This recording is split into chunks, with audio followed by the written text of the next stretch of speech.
Assalamualaikum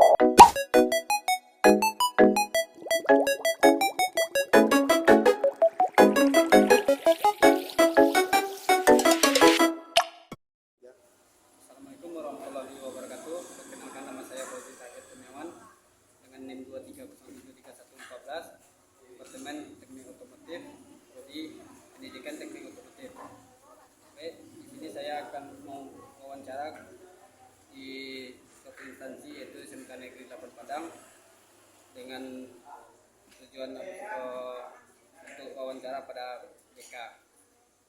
Pada hari ini saya sudah berada di lingkungan di sekolah SMK Negeri 8 Padang. Saya akan menuju ke ruangan BK-nya. Mari kita menuju ruangan BK-nya.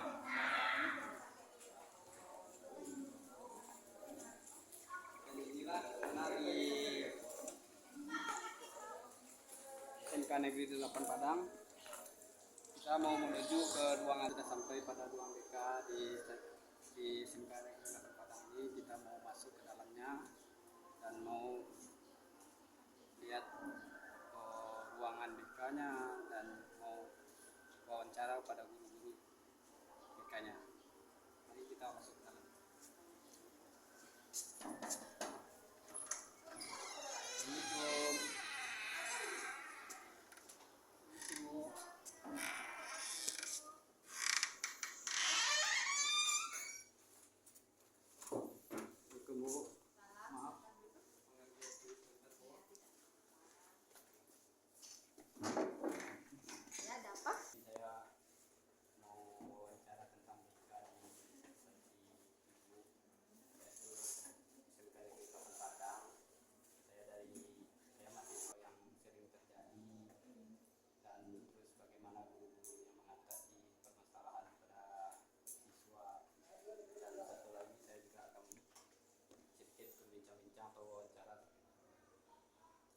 Ada beberapa orang ya, Bu?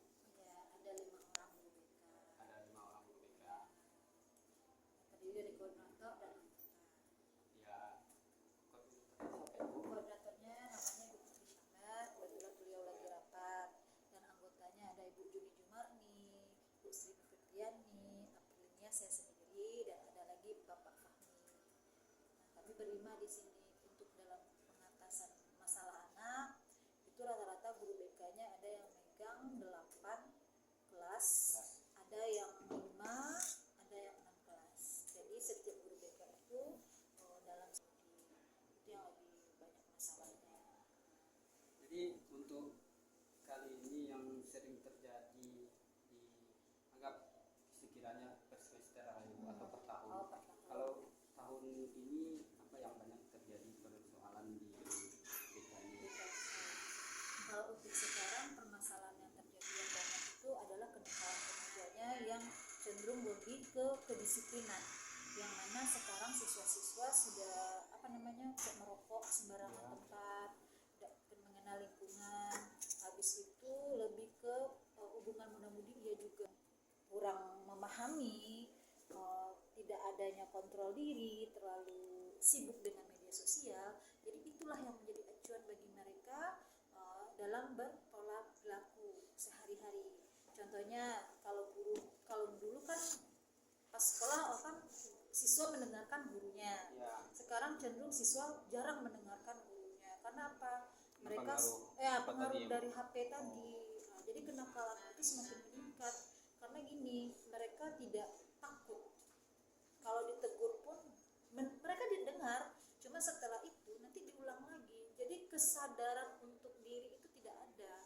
Apalagi merasa bersalah, itu jarang sekali siswa yang sekarang merasa. Itu bagaimana tindakan Dari BK-nya? Dari BK-nya? Oke, kalau untuk itu kami di BK melakukan konsultasi dulu terlebih dahulu, yang mana anaknya dipanggil. Nah, setelah dipanggil kita lakukan konsultasi. Setelah dalam proses konsultasi kita menghubungi orang tuanya. Ya. Nah, untuk datang ke BK. Setelah itu nanti kita konsultasi lagi dengan orang tua. Nah, setelah itu nanti kalau memang titik permasalahannya belum ketemu juga, atau ada penghambat dalam satu masalah yang terjadi sama anak, itu kami akan melakukan proses konseling individual namanya. Nah, konseling individual itu kita sama anak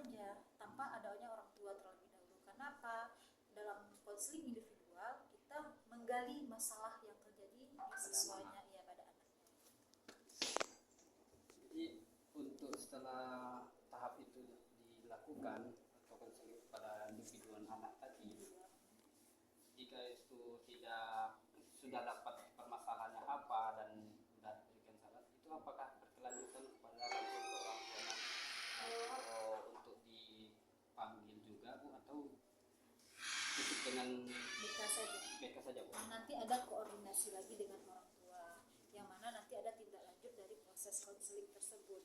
Nah, nanti kita diskusikan lagi dengan orang tua siswa bahwasanya inilah permasalahan siswa.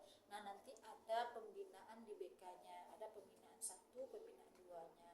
Nah, seandainya setelah melakukan konseling individual, Ya. siswa masih bermasalah, berarti kita akan lanjutkan lagi pemanggilan orang tuanya. Nah, nanti itu ada nantinya misalnya skor di BK-nya, misalnya skor kedisiplinan, Iya. yang mana siswa wajib lapor ke BK-nya, bersih-bersih di ruangan BK, biar mereka lebih mendekatkan diri ke BK-nya. Nah, kita pun bisa sebagai guru BK mengawasi, mengontrol pola perilaku anak tersebut, biar tidak terjadi lagi perilaku yang sama untuk selanjutnya. Jadi seperti itu untuk analisis evaluasi Ya, anak yang bermasalahnya ini. ya. Jadi, terus apakah BK di sekolah ini apa untuk anak bermasalah aja atau Yang tidak bermasalah. tidak bermasalah juga boleh konseling di BK ini? Boleh. Di BK tidak untuk anak yang bermasalah saja. Contohnya misalnya dalam pemilihan jurusan, Ya. itu bisa konsultasi ke BK-nya. Habis itu nantinya jenjang karirnya. Setelah dari sini dia mau kemana. Habis itu nantinya untuk pendaftaran, misalnya ada yang mau kuliah, Ya. nanti kita daftarkan melalui guru BK. Di BK juga Ya, ikut terlibat ya? iya betul, Jadi, terlibat.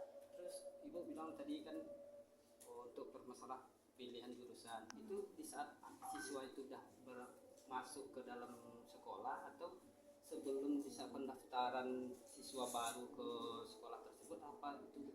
Nah, yang 4 jurusan itu dinamakan KRIA. Nah, nanti pemilihan jurusannya nanti di kelas 2. Tapi kalau yang TKJ, TKR, Busana itu tetap dengan mereka gitu. Berarti yang 4 dari jurusan dipecahkan dari Iya, KRIA tadi iya. ya. Berarti yang 4 tadi pecahan dari KRIA ya. Iya. Jadi nanti pemilihan jurusannya di sana. Oh, boleh kita Boleh. konsultasi sama BK untuk Boleh. permasalahannya. Ya. Bahkan gini juga, seandainya ini ada kasus siswa saya ya, dia dari TKR.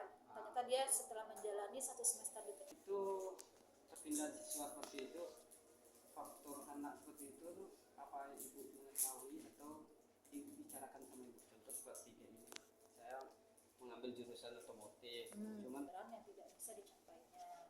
Karena kan kebanyakan sekarang anak bermasalah dalam belajar. Karena kecanduan HP tadi kan pengaruh dari pengaruh bisa juga pengaruhnya dari situ, daya tangkapnya apalagi kan permainan kurang. sudah Betul, banyak kan? lah, betul. Walaupun permainan bisa di-download atau Iya, bisa dimainkan di situ, iya, jadi betul. cenderung anak itu melakukan Iya. permainan itu. Terus di BKA ini itu apakah siswa saja yang boleh konseling? Penting.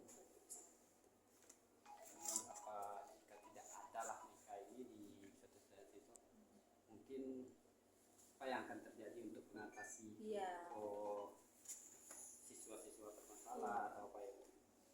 Kalau dari kayak umumnya kan itu terhadap siswa, terhadap guru-guru di stasiun aja itu sering juga itu nanti berkolaborasi atau konsultasi di sini. Ya, kita BK itu berkolaborasi.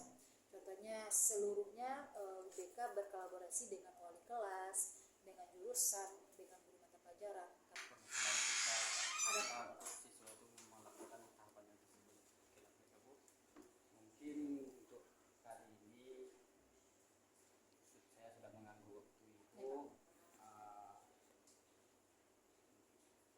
Dengan sudah Ibu berikan penjelasan tentang BK di sini, itu baru hanya sekedar secara umum aja ya. Iya, yang mana yang pertama yang azas itu salah satunya aja azas kerahasiaan. Kalau kerahasiaan itu berarti segala data yang disampaikan oleh siswa, apapun yang dijelaskan ke BK tidak bisa diceritakan kepada siapapun tanpa seizin dari siswa yang bersangkutan. Yang kedua adanya azas keterbukaan, di mana siswa harus secara terbuka dalam menyampaikan setiap permasalahan yang terjadi di dalam dirinya. Nah, ada lagi tuh azasnya nantinya azas kesukarelaan. Siswa di mana rela, memang dia yang datang ke BK bukan dijemput oleh guru BK. Itu beberapa dari azas yang tadi. Terus setelah itu dilakukan, jika ada ya Bu, melanggar dari azas tersebut, itu gimana pula sih? Oh, apanya sih efek sampingnya? Ada nggak efek sampingnya? Permasalahannya itu. Selama ini yang sudah dijalankan, insya Allah kami sebagai guru BK menjaga kerahasiaan setiap permasalahan yang siswa alami, kecuali memang masalah-masalah yang memang orang tuanya yang harus tahu. Tapi kalau enggak, tapi kalau untuk yang sudah ya tidak ada permasalahan. Itu pun seandainya kalau memang terjadi suatu permasalahan itu, ya berarti BK tidak dipercaya lagi oleh siswa. Kalau dia melanggar azas kerahasiaan tadi, berarti kalau sudah melanggar yang hal tersebut, siswa tidak terbuka lagi dengan BK. Kenapa? Nggak ada tempat dia percaya lagi ceritanya. Kan di BK kan siswa meluapkan, mencurahkan segala apa yang terjadi.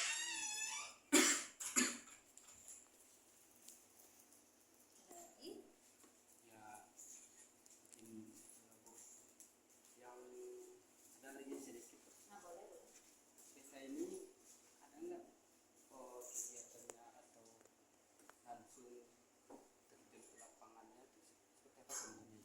Kalau untuk kegiatan itu nanti ada forum guru BK-nya yang bernama MGBK.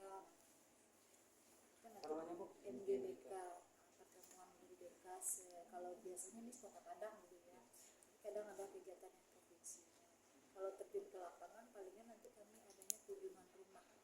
Nah, kunjungan rumah itu di mana siswa tidak bisa lagi berkumpul